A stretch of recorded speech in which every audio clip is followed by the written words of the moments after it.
Hello, and welcome to another episode of Movies, they're pretty good. I'm your host, Travis Dudding, and today we are talking about, I think this is the first Tarantino movie I've talked about on the podcast, but it is Django Unchained, starring Jamie Foxx, Christoph Waltz, Leonardo DiCaprio, Samuel Jackson. All-star cast. All right, let's get into it. Right off the bat, it's a giant bummer because you get the Weinstein production company logo. So, that's something fun to think about when you're about to watch a movie. Yeah, this is pre him getting caught, but during everyone knowing what a piece of shit he is. But anyways, moving on from that. Right through the opening credits, we get the Django theme song, I think from the original Western named Django. Great song. Loving it. It's going to be stuck in my head all week now, I'm sure. It's already been stuck in my head for the last 3 hours since I watched the movie. We see a montage of slaves marching with there's two slave traders on horseback, and they're like overseeing them as they're going through the desert and into the night. And then we see at the end of the credits, we see it's nighttime. We get the card saying that it's 1858 and they're in Texas. It just says somewhere in Texas, and 2 years before the Civil War. We see them halt as they're marching through the woods because they hear someone approaching, and we see this coach with a tooth on a spring on top coming down the road, and the slavers are yelling like, hey, like, who are you, what are you doing here? And it's Christoph Waltz. He's introducing himself as Dr. King Schultz. They're like, what kind of doctor are you? He says, I'm a dentist.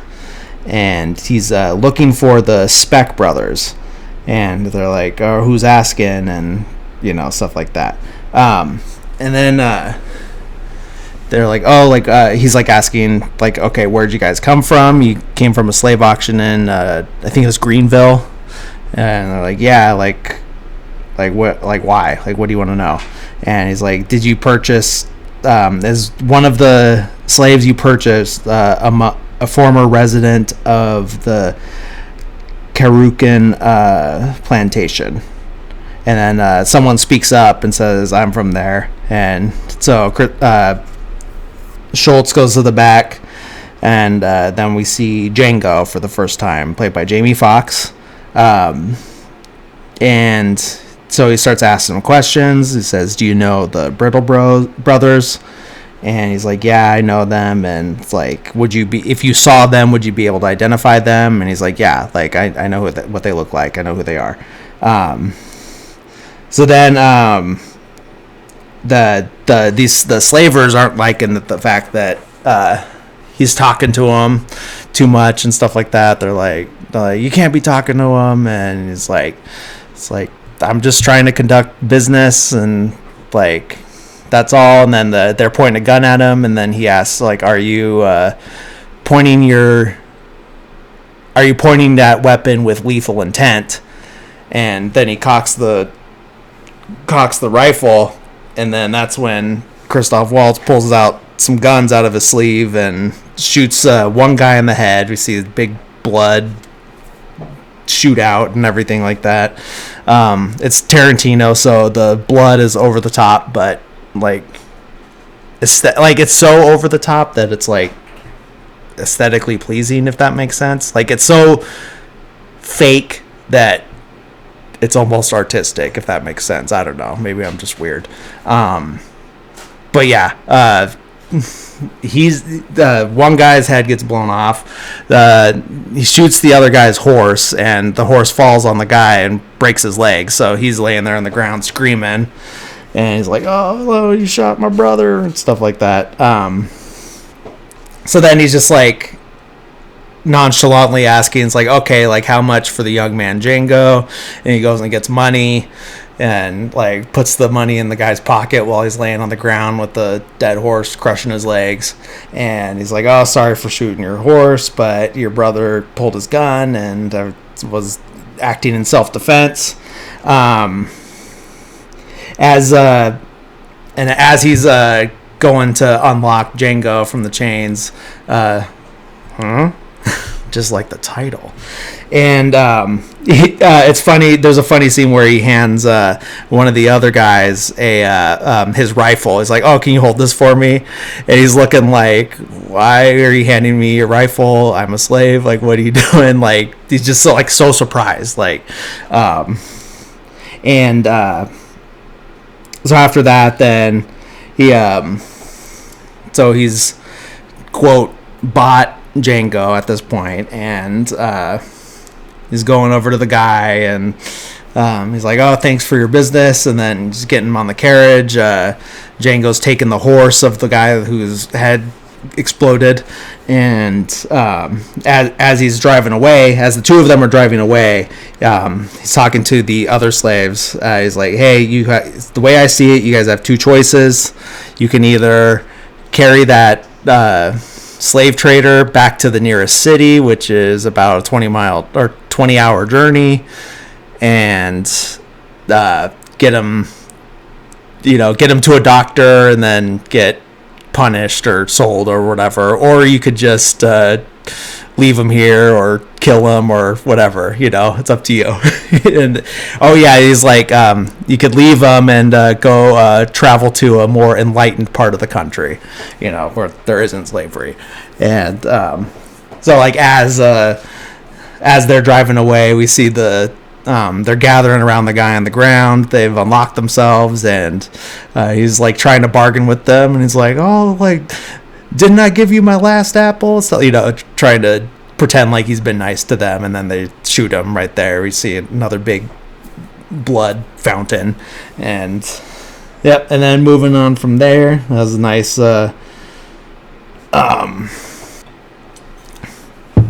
nice scene of poetic justice, I would say.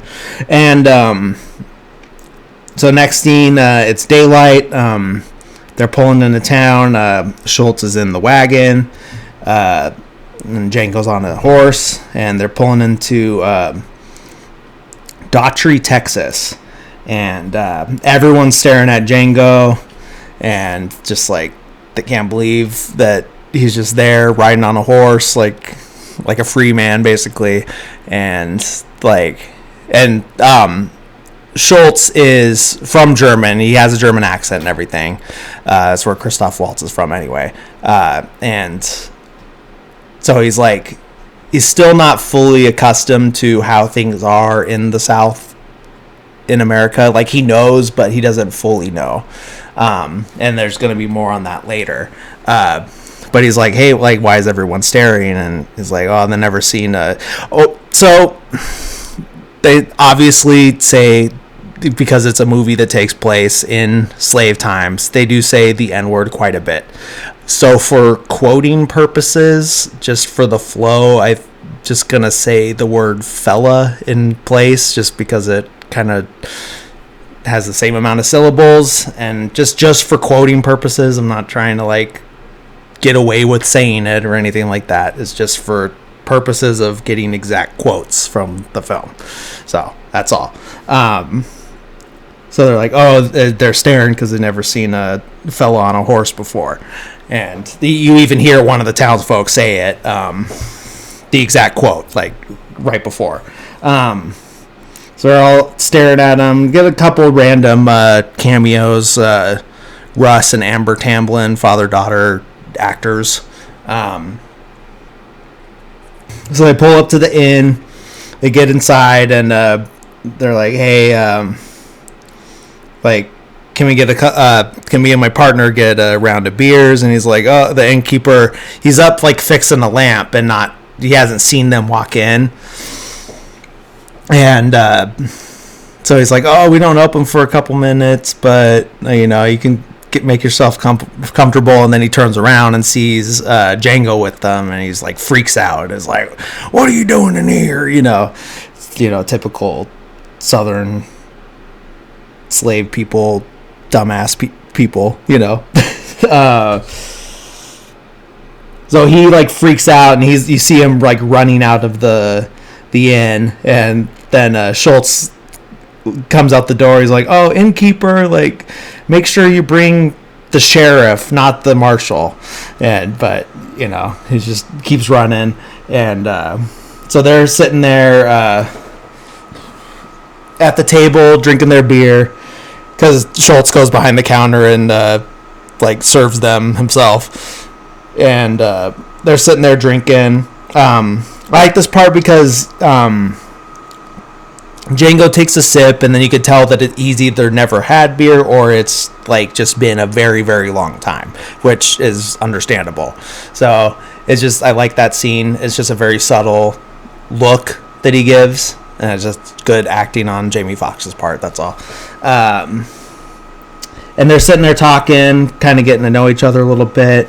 Django asks Schultz, like, what kind of dentist are you? Like, because obviously he's like out killing people, so not just your average dentist.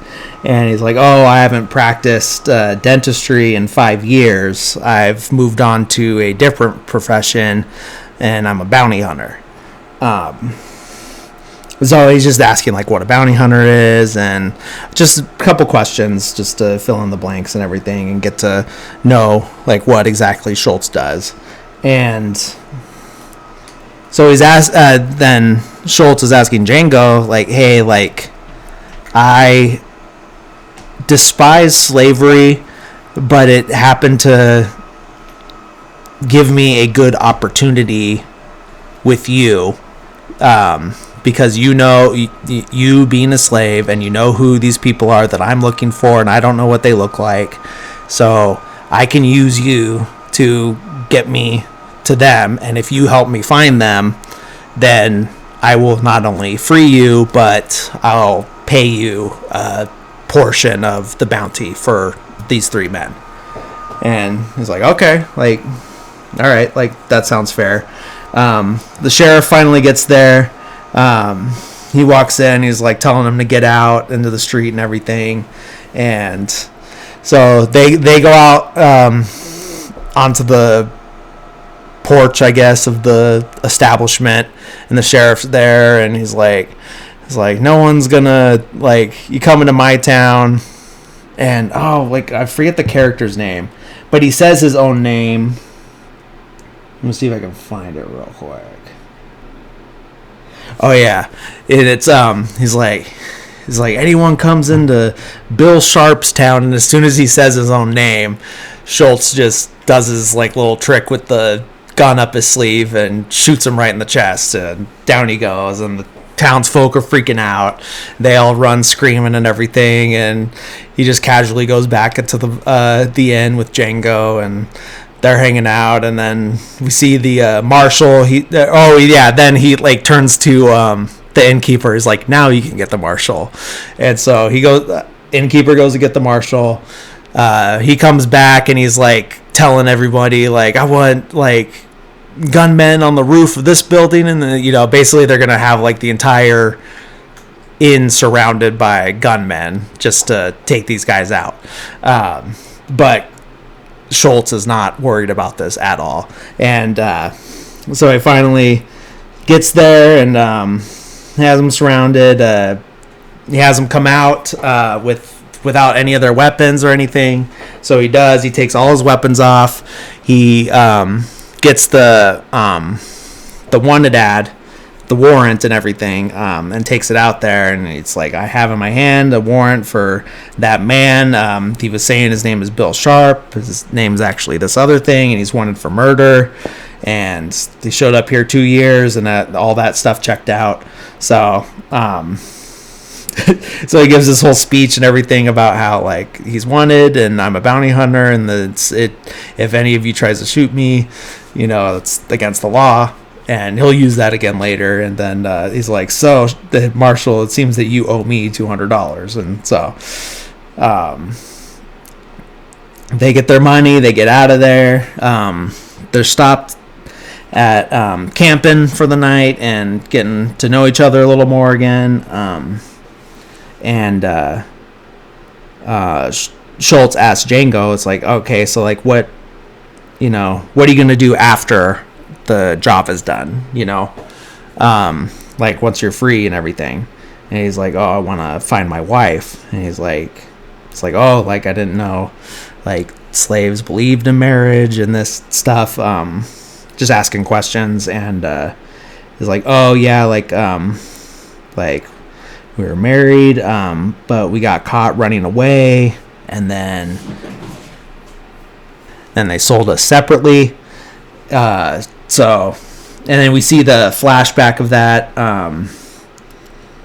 You get her name's Broomhilda. You see Bruce Dern, another cameo. He's the old slave master, and we see him like threatening Django and saying like, I'm gonna sell you guys separately and all that. We see that whole conversation and everything. Find out her name is Broomhilda. I don't know if I already said that. Maybe I just said that. Yeah. Okay. I got a little mixed up. I was getting ahead of myself. And then obviously he's intrigued by the fact that her name is Broomhilda because that is a German name, and he Schultz, being German, is like, oh, like did she have like were her first owners German? And get a little backstory like that. Like, yeah, the first family was German, and so she taught her German to like, so she had someone to talk to, like one of the maids or something. So then we see them in like a clothing store or something like that. They're sitting there. Django's trying hats on and stuff, and Schultz is talking to him.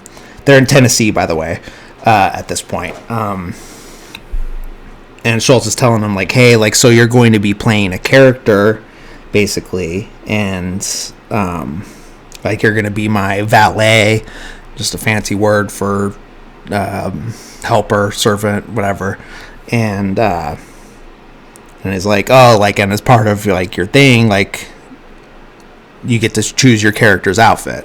So he's like, oh, you mean I get to pick out my own clothes? And so then we see him riding on a horse with this like fancy blue outfit. He looks amazing. He looks so cool. And they're riding into this another plantation, and the plantation owner's like all freaking out, like as always. It's like what's he doing on that horse? It's illegal for them to ride horses here and stuff like that. And they're just like, well, he's free, he's works for me, and like, so it doesn't matter, like, and you got to treat him the way you would treat me, basically, stuff like that. And he's like acting like he's there to purchase one of the female slaves, and so that's like the guys that they're there under, but they're looking for these Brittle brothers. And so while Schultz is in the house with the plantation owner, Django is getting escorted around the plantation just to like check it out and everything like that. But what he's really doing is like scoping to see if they're there. And sure enough, he's asking the woman who's escorting him, like, hey, like, are these guys here? And she's like, I don't know anyone named Brittle. And he's like, they're probably going by a different name. And then he's kind of describing them, and she's like, oh yeah, like that sounds like them. And then it's like, oh, like, or like, where are they now? And it's like, oh, there's one in the field, and we see him, and then he's like, okay, like, yep, that's him.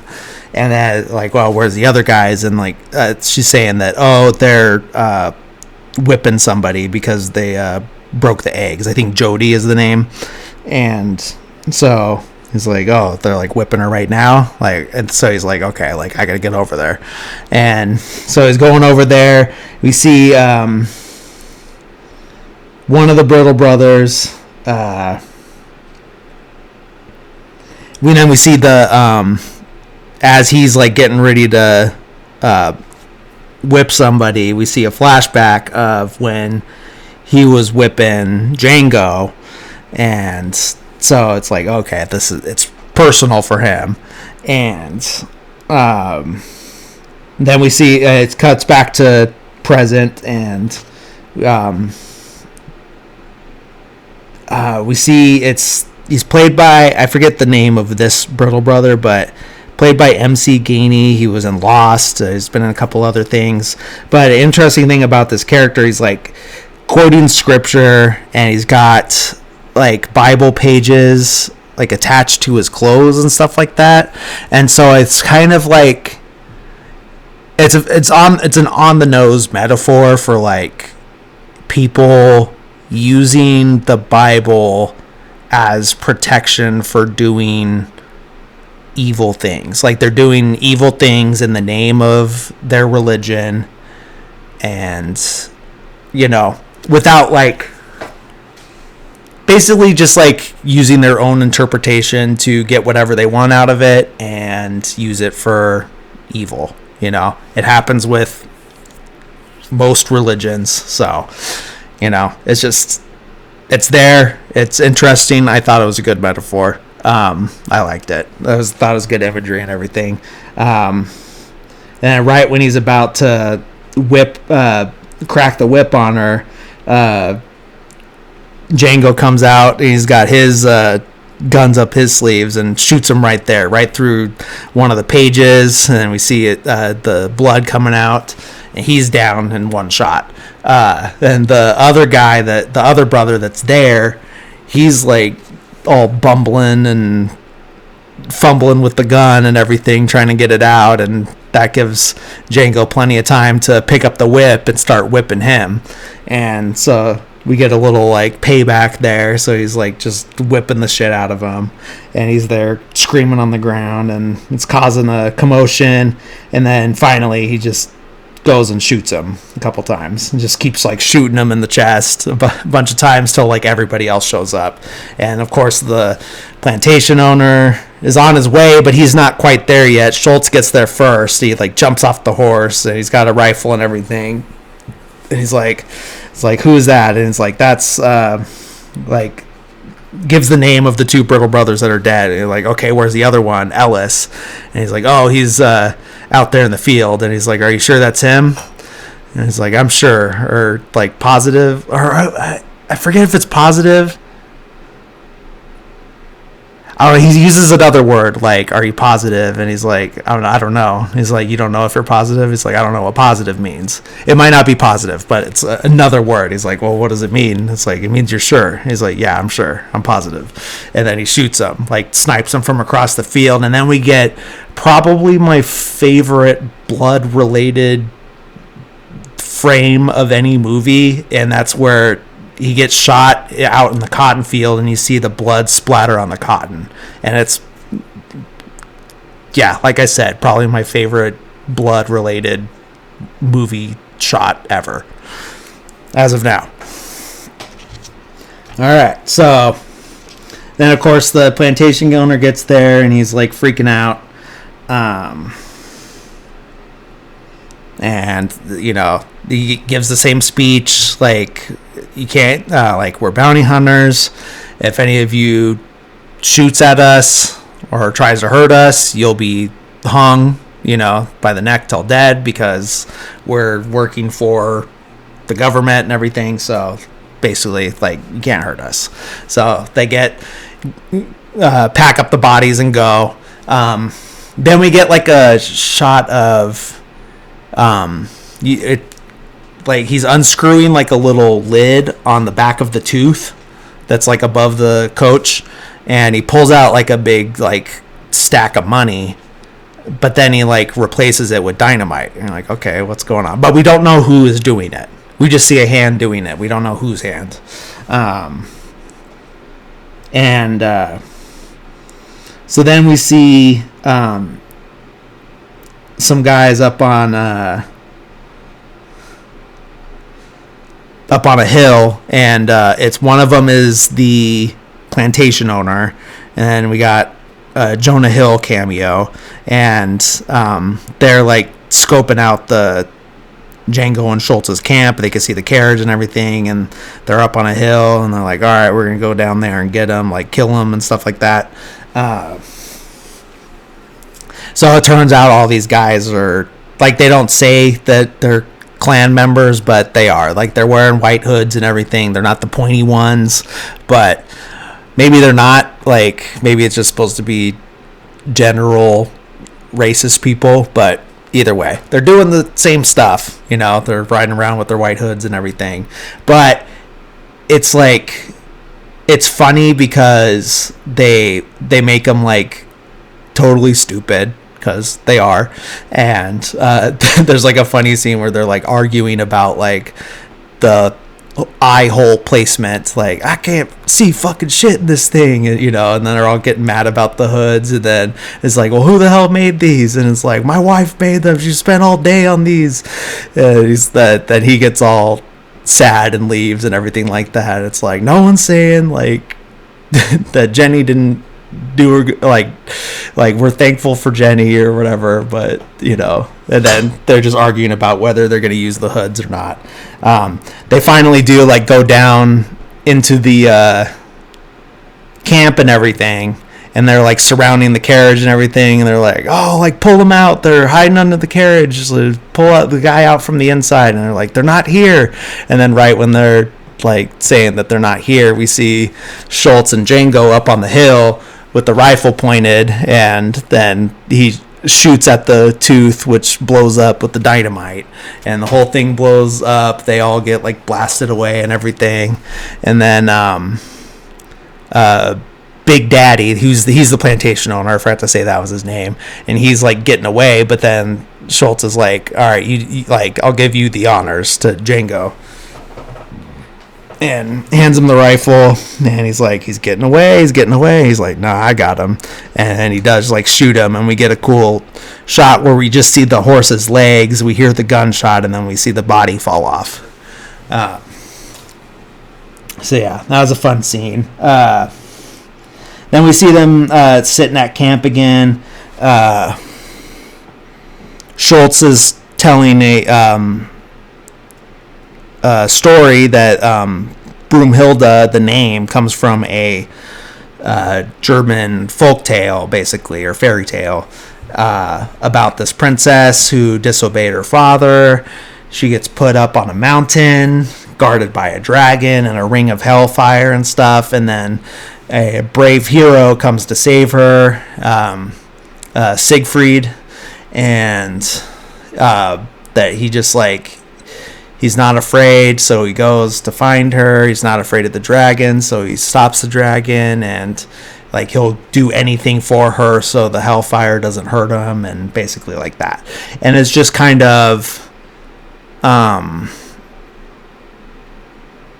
foreshadowing, what's the word I'm looking for? My brain's going blank.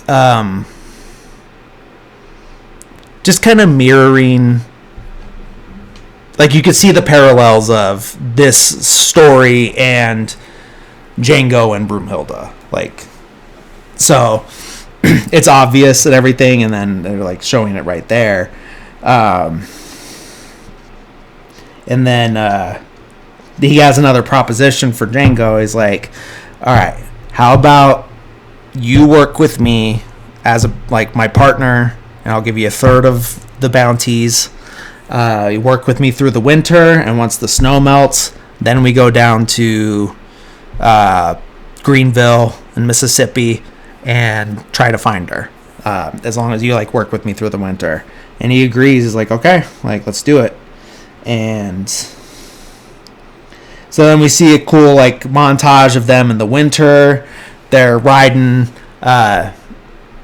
through through it. I know it's Wyoming. I don't know if that's where it's supposed to be taking place, but you see him riding past the Grand Tetons and riding that Jackson Hole area. I think they probably did some filming at the elk refuge that's out there in like Star Valley. It was really cool because I have family in Wyoming, so I go up there a lot. So it's just cool to see all those locations that I recognized. But like I said, we get a nice killing montage of them in the winter. Then we see them bringing a bunch of bodies to the marshal who's in a cabin. And he's like super nice to them. He's like, hey, Schultz, hey, Django, like, why don't you come in for some coffee? Like, who you got there? And then... So that was cool. I like that scene. Then it cuts to them, and now the winter's over, so they're in Mississippi, and we just see like a bunch of slaves getting marched through the streets and everything, and just really bleak scenery, because just a little dose of reality of what's going on there, and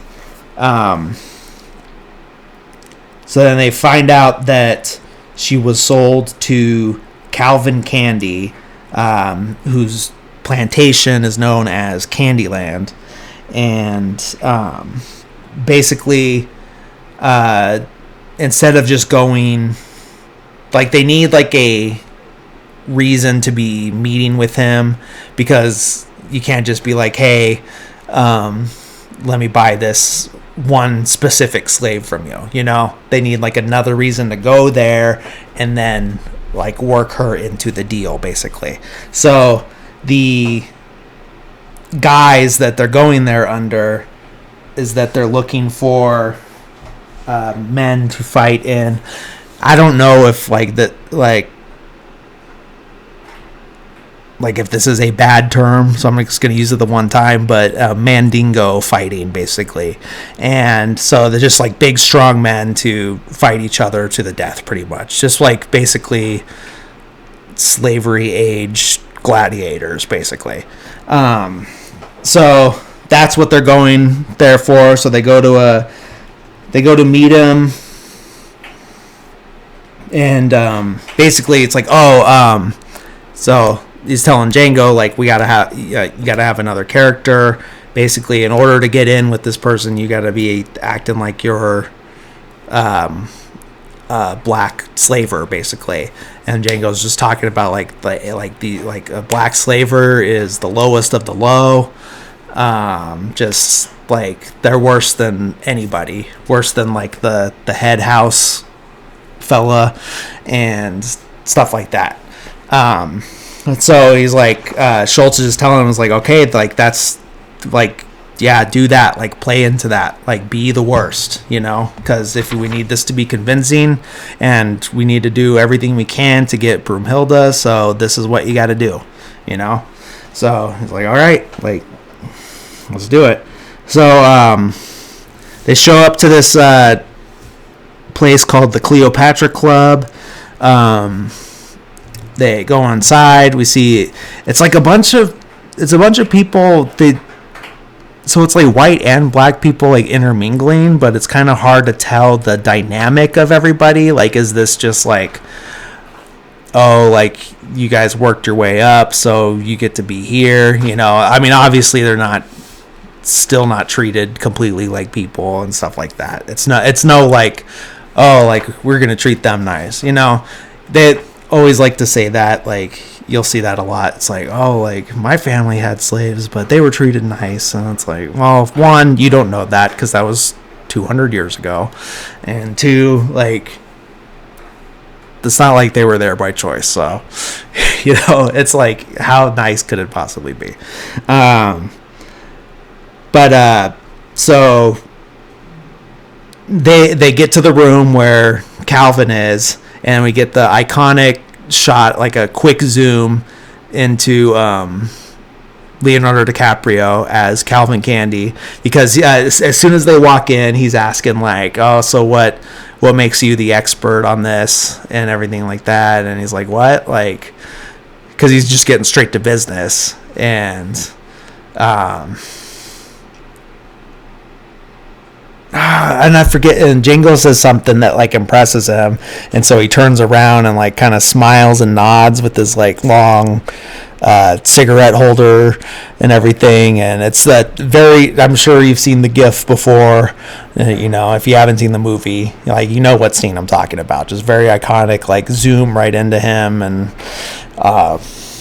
yeah, so then we see two guys fighting on the floor in front of them. So it's like Calvin's guy versus some other guy's guy, and they're getting like super bloody and everything. Schultz is sitting there with him because he gets invited to go sit down with them while Django's at the bar and everything. And Schultz is getting like visibly uncomfortable, but he's like trying to play it off and everything. But you could see him kind of squirming because it's just two guys like basically beating each other to death. And then one guy gets like knocked out, and Calvin throws him a hammer and tells him to finish the job. So he basically has to completely kill this guy, So that's a pretty graphic scene and everything. Very uncomfortable. You see Django at the bar. The guy whose fighter lost. He goes up to the bar. He's getting a drink of tequila, and he's talking to Django. He's like, "What's your name?" And he says, "Django." He's like, "Can you spell it?" And he's like, "DJANGO." The D is silent, and he's like, "I know." And walks away. So then he's like saying, so now they're talking to Candy again, and he's saying like, "Oh, like what makes you think I'm gonna like sell one of my fighters to you?" And he's like, "I don't have anyone to sell," or like, "I don't have anybody I want to sell." And then Django pulls out the line. He's like, "Oh, like we don't want to see the ones you want to sell. We want to see the ones you don't want to sell. We want to see the good ones." And then Schultz is kind of talking like, "Oh, maybe you don't want to sell your best one. You don't want to sell your second best one. And you maybe don't want to sell your third best one, but if you got an offer so outrageously high, you'd be tempted to take it." And he's like, "Oh, like what kind of offer are we talking here?" And Schultz turns to Django, is like, "What are you thinking?" Because Django's supposed to be like the Mandingo expert, basically. And so he's like, "Oh, what do you think?" And Django says 12,000. And then Candy's like, "Oh, you had my curiosity. Now you have my attention." So now they're starting the journey over to Candyland from whatever town in Mississippi they were in. And of course, people in the caravan are giving Django a hard time, and he's talking back to them because, he's just leading into his character a lot, as much as he can. He gets a little talking to from Schultz, just to be like, "Hey, like, be careful." And he's like, like, "You said, like, we got to get our hands dirty in this business, and that's what I'm doing, like, I don't want to be a part of this, but I have to play my part." Because he's also like giving a hard time to the slaves and chains and stuff like that, just like really diving into his character and like being a complete asshole to them too. One guy is like, one of the white slaver guys is like threatening him, and Django just walks over to him and like grabs the guy and pulls him and the horse to the ground. So that was like an insane shot and everything. It's an insane scene. And then like they all like pull guns on him, and then Calvin's like, "No, like he's fine, like he didn't do anything wrong, just leave him alone." And so then they move on from there. Then we're getting into a little bit into the woods, we see this cabin with a bunch of like the most redneck looking guys like that we've seen so far. And we hear a bunch of dogs barking, and we see a guy that got cornered into a tree. Find out that he's a slave that ran away. He's one of the fighters, and he's saying like, "Oh, I just can't do it anymore." And so Calvin like gets him to come down from the tree and everything, and is talking to him and everything. And he's like, "Well, like, I understand, like, you don't want to fight, but what about my money? I paid $500 for you, and if I pay $500 for a guy, I expect 5 fights out of him." And he's telling that to all the other guys that are there that are just got there for fighting and everything. And then like so he just keeps messing with them and messing with them, like, what, like, how are you gonna reimburse me my $500? And then Schultz is like too uncomfortable by this, and he's like, "I'll reimburse you," and he like pulls his like checkbook out and everything. It's like, I'll reimburse you right now. And he's like, and then Django like is like, no, he won't. Like, we have no use for this guy. Like, he's just uncomfortable. He's like, he's just sick of you toying with them, and frankly, so am I. And he says that to Calvin, and he's like, oh, like. So then Calvin goes up to Django, and he's like, okay, like, he's like, so what do you want me to do with him? And he's like, that's your guy. Like, I don't care, because he has to play this like cold-hearted guy, and so he doesn't want Calvin sniffing him out as and being suspicious of him, so he has to like completely pull it off and everything. So he's like, I don't know, it's your guy. Like, you do whatever you want. And then Calvin gives the go-ahead to release the dogs, and that's a very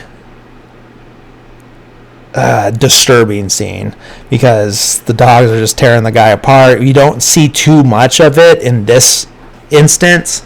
It's more you see the reactions of everybody else. Obviously, Schultz is bothered by it, but the importance of it is that Calvin is like having a stare down with Django to like gauge his reaction to it, and Django's just got to be like stone faced through the whole thing. Obviously it's bothering him because this guy's getting like ripped apart right there that doesn't deserve it, and but he's got to pretend that he doesn't care.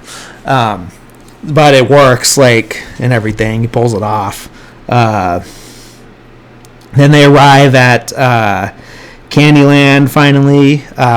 They're pulling up, and this is where we meet Steven, who's the head house slave, basically, played by Samuel L. Jackson. And he's like, he's dressed all nice and everything, and he's like very friendly and familiar with Calvin and everything, because he's been there Calvin's whole life. We find out later and everything. And he seems to be the only one who can get away with like talking back to him and all this type of stuff, So he's out there, and he's like, right off the bat, like, who the hell is this guy about Django? Like, and giving him a hard time, and he's like, oh, like, go make beds for our guest. Calvin says this to Steven, and Steven's like, he's gonna stay in the big house and stuff like that. It's like saying like, oh, then we're gonna have to burn the sheets and pillows after his black ass has been in there. And so he's just like, I don't know, you hear stories about guys that were like this, and then like they're referred to as like betraying their own kind and stuff like that. I think in a lot of instances it's just you got to do what you got to do to survive, and I think in this case, in this character, he did believe everything he was saying, but there were definitely like, I'm sure there's a lot of people today in any type of situation, I'm not just talking slavery, that just go along with things because it's the only way they're going to survive, and it sucks. But yeah. So, during the ride there, Schultz had confirmed with Calvin that they had that there was a female slave there who spoke German. So he's like, okay, like it's not 100% sure. Like he's telling Django this, is like it's not 100% sure, but it's probably Hildy. So like we just got to figure out if it is her, and so like once they get to the house, Schultz is asking Calvin, it's like, hey, like that woman you're telling me about who spoke German, like I'd like to meet her. And so he's like, hey, Steven, can you have Hildy brought up to get her cleaned up and brought up to Schultz's room? And he's like, oh, I can't do that. Like, she's in the hot box. Like, she tried to run away last night. So Django's overhearing this, and he's like got his hand on the gun, and he's like ready to start shooting people because he doesn't know like what happened to her and everything. And then it's like, oh no, like the dogs didn't get her, she's just been in the hot box and everything. But Calvin's like, no, get her out of there, it's fine, like she could be punished later. Like, what's the point of having a slave that could speak German if you can't show her off when we have a German guest, So we see her get brought out of the hot box and everything. It's basically just this metal box, like metal coffin in the middle of the field, just sitting in the sun. And this is the southern United States. Mississippi gets very hot. I lived there for 10 months, so like, and the only ones I wasn't there for like were cold months. So I was there for the whole summer, and it gets hot there. So that's basically, they just have her in there naked in this metal box, and then they pull her out, they splash a bunch of water on her, and they just put her in a wheelbarrow and take her into the house. And it's a very sad sight to see and everything. Django's like holding back his emotions, like trying to hold back his emotions. It's getting a lot harder because now he's seen her. So it's like, now it's getting a lot harder for him to keep his cool. So then we see her all cleaned up. She's getting brought up to Schultz's room by Calvin's sister. Also, like, there's like a weird dynamic with the sister. Maybe they're playing a little hard into the whole southern thing with that. But it was a little too flirty with his sister, Calvin is. So the sister's bringing Hildy up to the room, Broomhilda Hildy. So she gets introduced to Schultz. And he's talking to her in German just in case the candies are listening and stuff like that. Like, just got to play it safe. So they're conversing in German, and he's saying like, hey, like,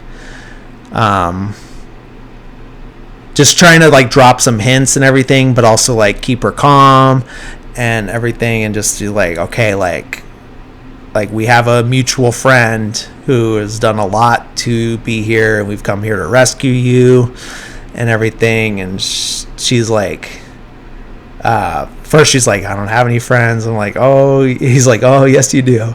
And so like when it's finally time for Django to come in, he makes her promise like not to scream.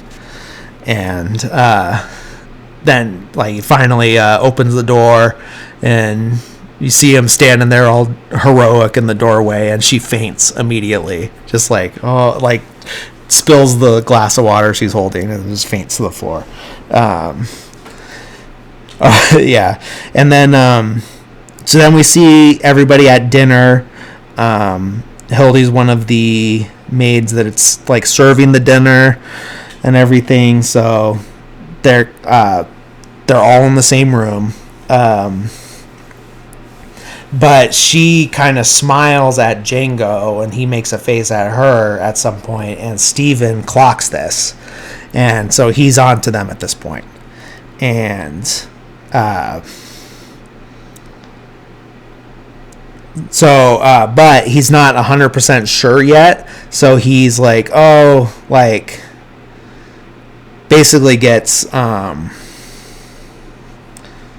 like, I forget how it's brought up, but it's like, oh, like, have you ever seen, like, the whip marks on the slave's back and stuff like that? And then they, like, make Hildy, like, show her bare back and everything, and show all the scars to Schultz, even though he's, like, saying, like, no, like, I'm fine, like, I don't want to see that. And then they do that, and then but basically the reason that Steven's, like, doing this is because he wants to see Django's reaction. And of course this is too much for Django, and he's not able to hide this at all. It's like, it's too much for him to see, so he's, like, very visibly upset by this. And Steven's like, yep, like, mission accomplished, I know you guys know each other, so, like, what am I going to do about it? And he's, like, trying to question Hildy about it. She's not saying anything. After they leave the room, Schultz is, like, makes an offer to buy Hildy. He's like, hey, like, it's because he just keeps making a big deal, like, oh my gosh, it's been so amazing to be able to converse in my native tongue for the first time in 5 years, and all this stuff, and just, like, raving about just how nice it is to speak German to somebody. And so he's like, oh, like, I spoke with you before about the possibility of buying her, so, like, I want to make an offer. But Steven is in the other room, and he hears this, and he comes in all loud and everything and interrupts. And Calvin's like, it's like, Steven, like, you interrupted us. But then Steven, like, whispers to Calvin, it's like, meet me in the library. Like, he's like, okay, like, I'll be back. So they meet in the library, and then Steven tells Calvin, is like, hey, like, they know each other. And he's like, what? How do you know that? It's like, no, like, I saw the way that they were looking at each other. They for sure know each other. Like, I could tell that Django is in love with her. And, like, they didn't come here to buy any fighters. They came for her and her only, you know? So now Calvin's like, oh my god, they lied to me. And so now he's pissed off. He comes back into the room, but now he has, like, a toolbox or something, like, with them. So it's like, okay, like, what's going on here? But then he opens it and pulls out, like a wood, like a square wood plank, and sets that down. And then he pulls out a human skull and sets that on the thing. And he's like, now this is Old Ben. Old Ben served my family, served my father, he served my father's father, and he served me until he died, you know? And then he's like, you know, my Old Ben, like, shaved my father on the porch once a week or every day or something like that for 50 years. And it always wondered, like, why don't the slaves try to kill us and stuff like that? He's like, we're outnumbered, like, we're surrounded, but why don't they try to kill us? And then he's, like, coming in with some, like, pseudoscience and stuff. And first of all, like, the first shitty thing he does is say our two species. So he's, like, saying that black people are a different species. That's fucked up. And then he's, like, saying that, oh, like, the part of the brain that is submissiveness is, like, stronger in black people and stuff like that. And, like, that's false, one. And then, like, right as, like, tensions are getting high, someone busts in with a shotgun, like a sawed-off shotgun, and points it at Schultz and Django, and then Calvin like smashes a glass on the table with his hand. Now, and then his hand's all bloody. But the crazy thing is, and I'm sure you guys have heard this, and if not, then this is a crazy fact about the movie. Leonardo DiCaprio wasn't supposed to, like, he actually did cut his hand. Like, all that blood in that scene is his real blood, because he cut his hand, but then he just kept going and he rolled with it. And that's like, that right there is, I think, what solidified him as a good actor to me personally. You know, like, he was good in Titanic, he's good in Gilbert Grape, I guess, you know. So he had good roles and everything, but this was the first time I was like, oh wow, like, Leonardo DiCaprio, like, amazing. But yeah, like, he just kept going, like, through the whole scene with the cut up hand and shards of glass in his hand, and that's just incredible to me. And he's just so, like, even without that kernel of knowledge, he's still terrifying in that scene, you know? Even if it was like fake blood, he's pulling it off, and he's so scary, and he's so perfect, and so, like, menacing in that scene, and just incredible. So yeah, he's just like, basically like saying, like, I know why you're really here and everything, and he's like, you came here to purchase someone for $12,000, and here you can buy her for $12,000, basically. You know, that's why you're really here. So buy her for the $12,000. And so Schultz is like, okay, you know what? Like, fine. Like, you're right. Here's the $12,000. Like, because he has his hands up, and he's like, can I reach into my pocket to get my billfold? And he's like, okay. He's like, pulls it out. He's like, 1, 2, 3, 4, 5, 6, 7, 8, 9, 10, 11, 12. Gives it to him. And then they're like, all right, I'm going to have this guy draw up a bill of sale and a receipt and everything. And so then we get a short little scene of that. It's flipping between everyone's perspectives. And so it's like, it's seeming like, okay, like, we get Broomhilda and Django, like, kind of trading glances and, like, happy, but, like, a little bit like, is this too good to be true? We get Calvin and his guys drawing up the paperwork and the signatures and the seals and all that stuff.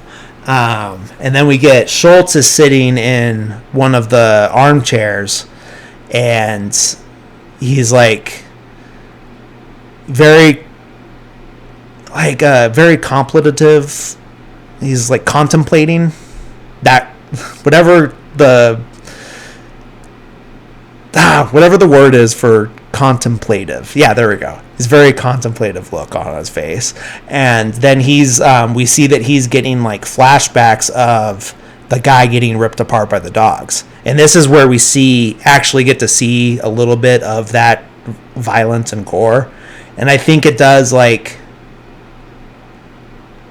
I think they did a good job or Tarantino did a good job of, like, in the moment, it was about the, like, test of Django and Calvin. But here it's like, oh, this is like, here's the actual, like, effect of it, and we get to, like, actually see it and everything like that. And I think it is important to see it, and it's not just like a plot device, you know? Like, this is a fictional character, but it's like, it's important because it's not just like a guy that's just dying in the background. You know what I mean? It's like, it's important for that person if they were a real person, because even though that character is not a real person, there's many that did suffer that fate. So it's important to see that, I guess. If that makes sense. I'm sorry if I'm, like, trailing, but, like, I don't know. I liked the way it was handled, because I think it would have been wrong to, like, only show everyone else's perspective. But, like, I don't know. I'm kind of on the fence about stuff like that, because sometimes I think it works better if you don't see any of the violence, and sometimes, like, it's important. And I think a movie like this, it is important, because you don't want to water down slavery, you know? That's what the Disney company did with Song of the South, you know? And that's why you can't find that movie anywhere, you know? Don't just, like, pretend that it was all, like, sunshine and rainbows in slave times, you know, because it wasn't. Anyways, so Schultz is there. He's thinking about that. He can't get those images out of his head, and he's just, like, getting a little worked up about it. So then the paperwork's all done, and he's like, okay, like, just need signatures and everything. Schultz goes, he signs it, he brings it over to Calvin for him to sign it, and then he's like talking to him. He's like, you know, I was thinking about, because Calvin's like, oh, like, are you upset that you got, like, found out and everything? He's like, no, actually, I was thinking about the man that was torn apart by the dogs, D'Artagnan. That was the name that was given to this fighter by Calvin, was D'Artagnan. And he's like, and it made me wonder what Alexandre Dumas would think about this. And he's the author of the book The Three Musketeers, which D'Artagnan is the main character in. And he's like, oh, like, what, you don't think he would approve? And he's like, no, like, I don't think he would at all. And he, you know, Calvin's like, oh, he's just some, like, soft-hearted Frenchman or whatever. Like, I don't care, like, what he thinks.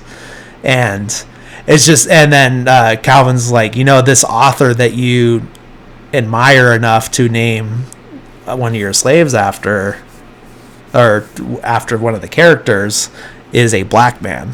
And then this, like, kind of shook Calvin, but also, like, not enough to, like, make him a good person or anything like that, you know. So then it's like, okay, like, the deal's done, and so Schultz goes to leave, but then Calvin, like, needs to have the last word about this. And he's like, no, like, a deal's not a deal unless we shake hands. This is the South. This is how it works. And he's like, and Schultz is, like, trying to call his bluff and everything. He's like, so you're saying if I don't shake your hand, you're just going to let $12,000 go out the door, just because I won't shake your hand, you know?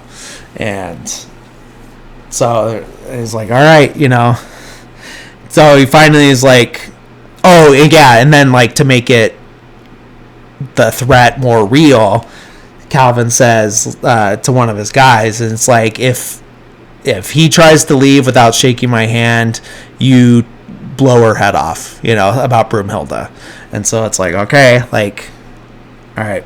And Schultz is like, I got to do it, you know. And he goes up to shake his hand, and, oh, what do you know? He's got his little pistol in his sleeve again and shoots Calvin right through the chest. Down he goes.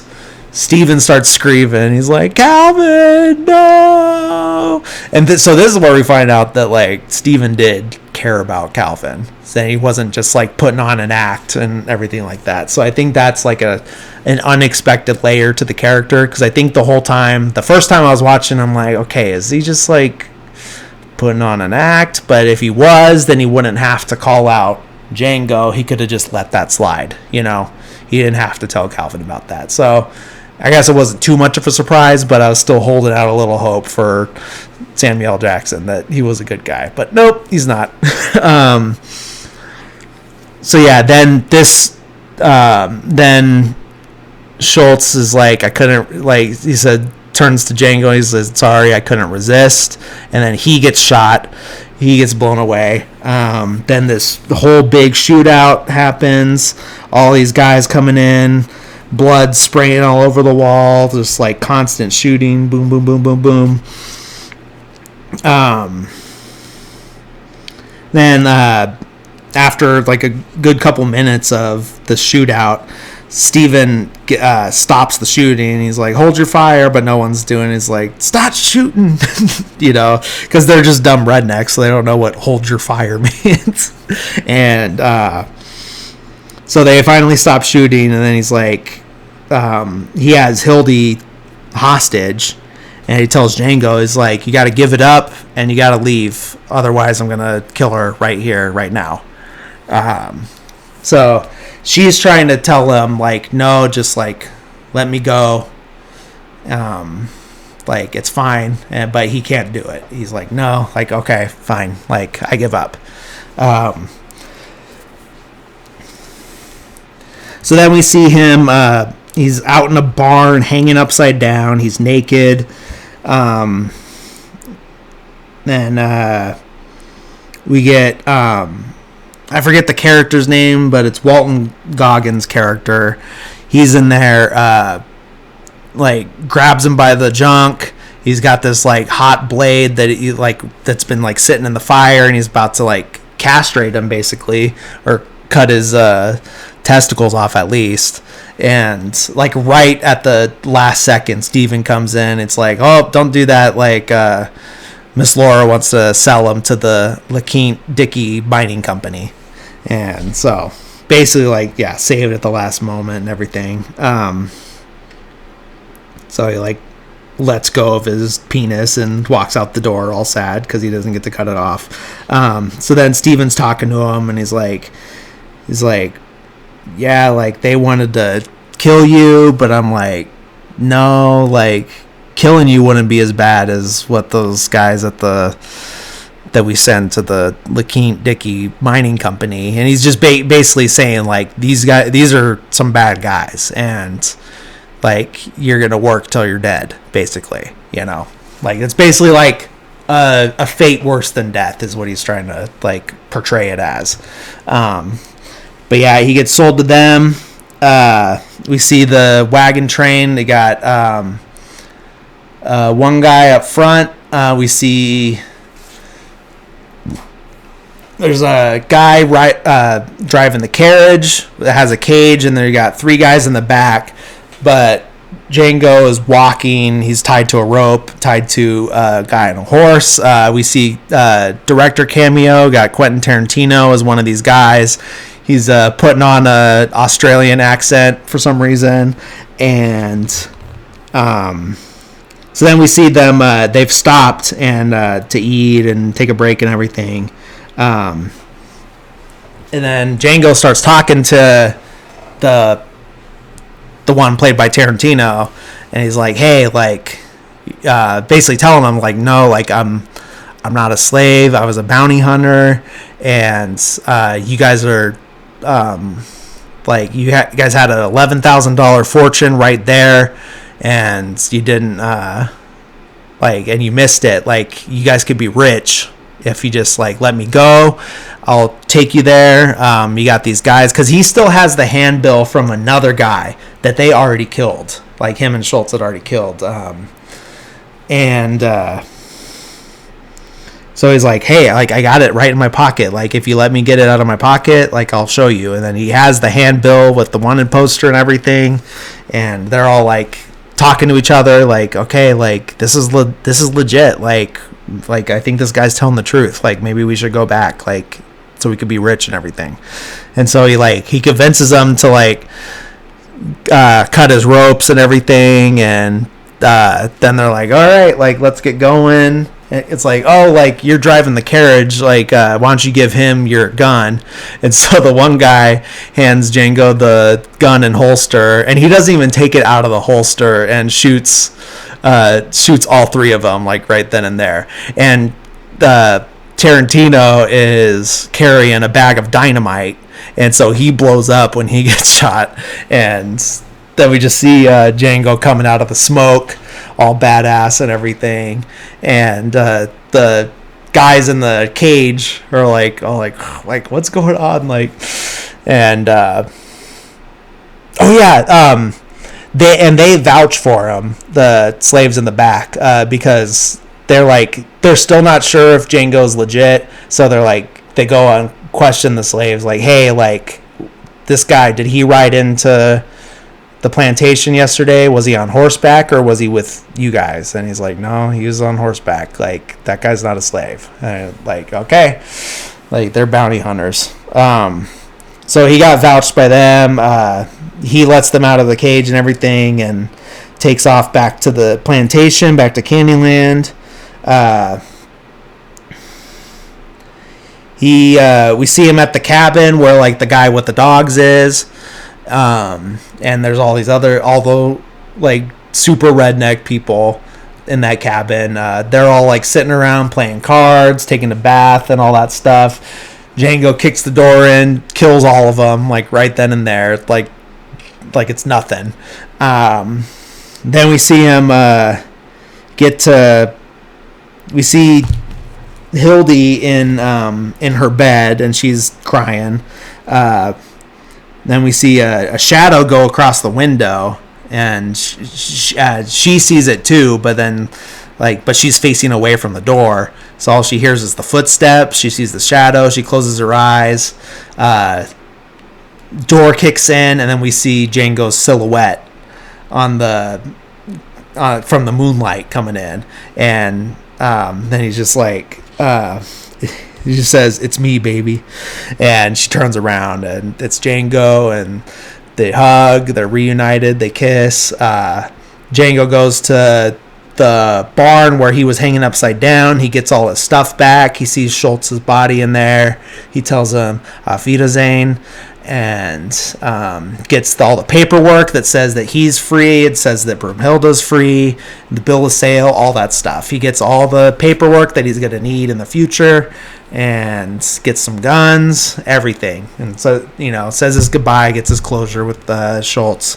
And then he also has a bag of dynamite from the mining company and everything. Then we see a bunch of people. They're going to Calvin's funeral. Then they're coming back. It's dark. They walk into the house, and they're kind of getting settled back into the house and everything. And two of the house slaves are going up the stairs, and as they're going up the stairs, Django lights his cigarette and makes his presence known, and then everyone was like, oh no, like, what's he doing here and everything. But before anyone can do anything, Django shoots the three armed people, like, right off the bat. Walton Goggins is one of them. He's on the floor screaming because he got shot in the leg. And he's like, and then Django's talking to him, saying, he's like, what's his name? Hold on. Oh, Billy Crash. Yeah, that's right. His name, Billy Crash. Oh, last time I saw you, you had your hand on my... And then he shoots him right in the dick, and it's amazing. And he, like, screams, like, oh, yeah. And then just shot him up from screaming. He puts another bullet in his head. And there's the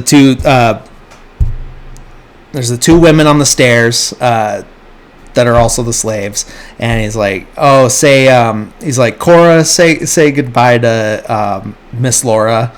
And she's like, what? Like, say goodbye to Miss Laura. And she turns and says, bye, Miss Laura. And then Django shoots Laura, the Calvin sister, and she gets blasted out of the room.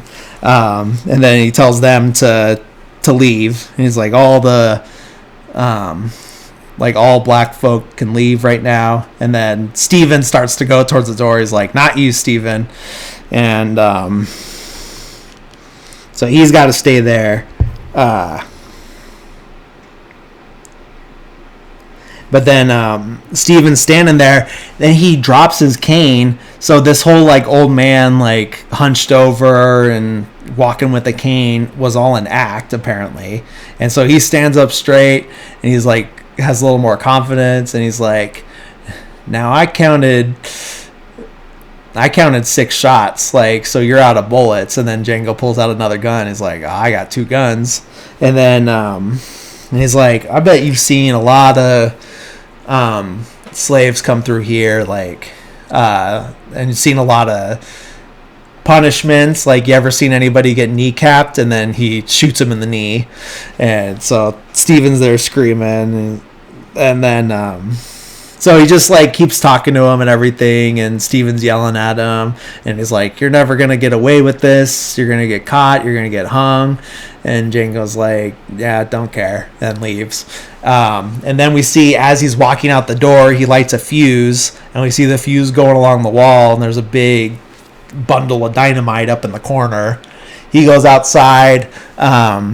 We see Hildy on a horse, like, waiting down by the gate. But Django walks out. He gets, like, about halfway, and then he's got to turn around and put his sunglasses on and watch that explosion, because the whole plantation explodes.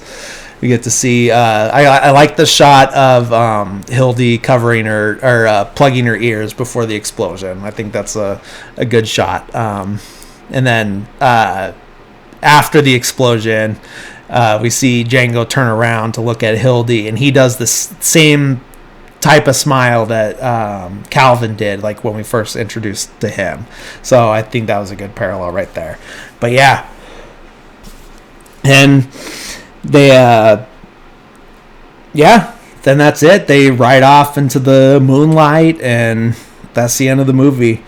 But yeah, it's such a good movie. I love this movie so much, and even though it's, like, there's a lot of uncomfortable scenes, but I think Tarantino does a good job of balancing it with humor where he can, and a lot of it is dark humor. But it's just it's something I love about his films, is that blend of humor and violence and action and drama and just amazing acting, amazing cinematography. He's one of those directors, much like Wes Anderson, Paul Thomas Anderson, Kubrick, where you could take most frames from his films and they're, like, would stand on their own as, like, a work of art. He's just that good. But yeah, one of my favorites. Love this one. Can't wait to get into some more Tarantino down the line. But yeah, thank you guys for listening once again. And stick around till next week. Later this week on Thursday, get another Oscar update. So got some homework for myself to watch a few more Oscar movies before that, so that way I'm not just talking about one movie. But yeah, hopefully you guys are tuning into those. Thank you for everyone who's sticking with this, subscribing. Please remember to do that if you haven't already. Follow the social media page on Instagram is where I'm most active. That's at Movies They're Pretty Good, with no punctuation whatsoever. And you can also find the links to any of the other social medias or any of the website, all that stuff there. If you want a different platform to listen to this on, YouTube, whatever, it's all there. So thank you guys once again, and I hope you guys come back next week. Thanks.